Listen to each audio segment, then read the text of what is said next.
Maayong adlaw mga bata. Maayong adlaw po, teacher. Palihog sa pagtindog para sa mga apo.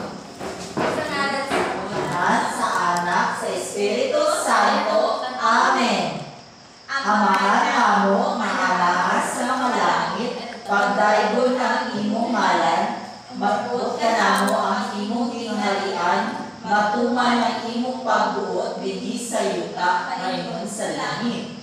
Ang kalanon namo sa makakadlaw, ihatag ka namo karong adlaw, ug pasayloa kami sa among mga sala.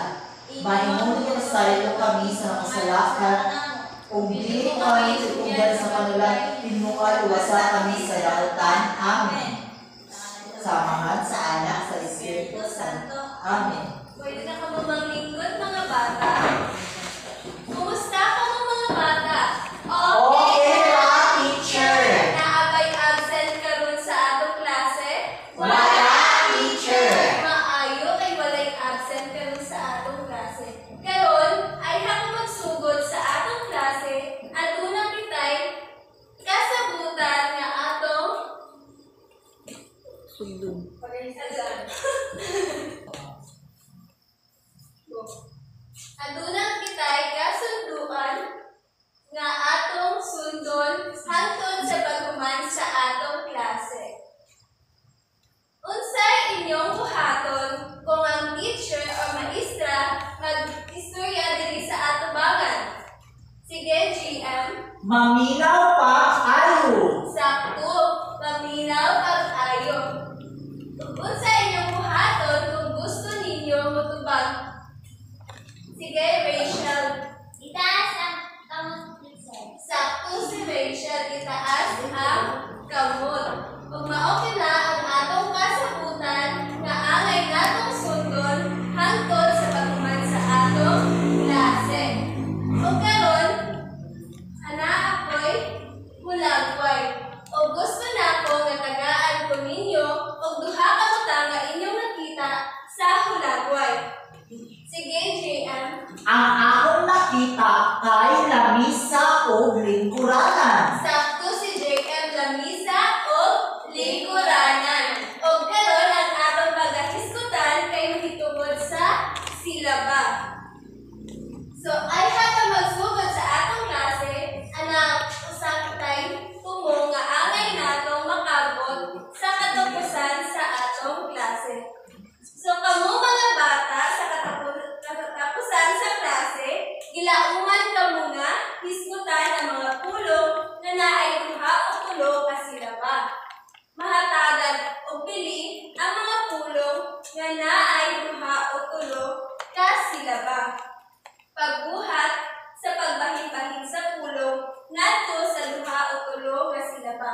Mao ka na ang angay ninyong makabot paghuman sa klase. So, ang silaba, mana siyang isa ka unit sa sinultihan nga pinulungan na naglangkob sa tibuok pulong o mga bahin nga pulong. Example is, kato ang giistorya ni JM kanina nga lamisa o lingkuranan.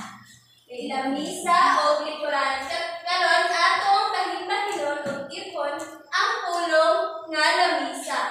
So, lamisa, la, plus mi, plus sa. So, atong ipon kung pila ka silaba ang anaa sa pulong nga lamisa. Isa, duha, tulo. So, pila man ka silaba ang anaa sa pulong nga lamisa? Tulo. Okay, tulo. Pero, napay na ang pulong nga sa batang istorya ni mo, JM? Lingkuranan. Lingkuranan.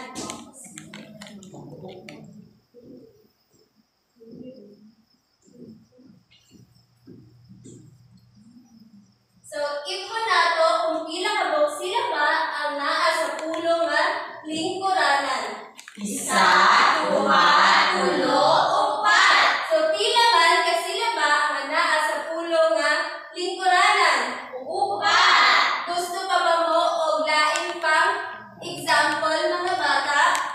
Oh, yeah, teacher! Kaya na ako'y hulagway na ipakita ninyo. Unsa ang naa sa hulagway? Bula! Atong ipon, o bahin-bahinon, pila, sila ba ang naa sa pulo nga bula?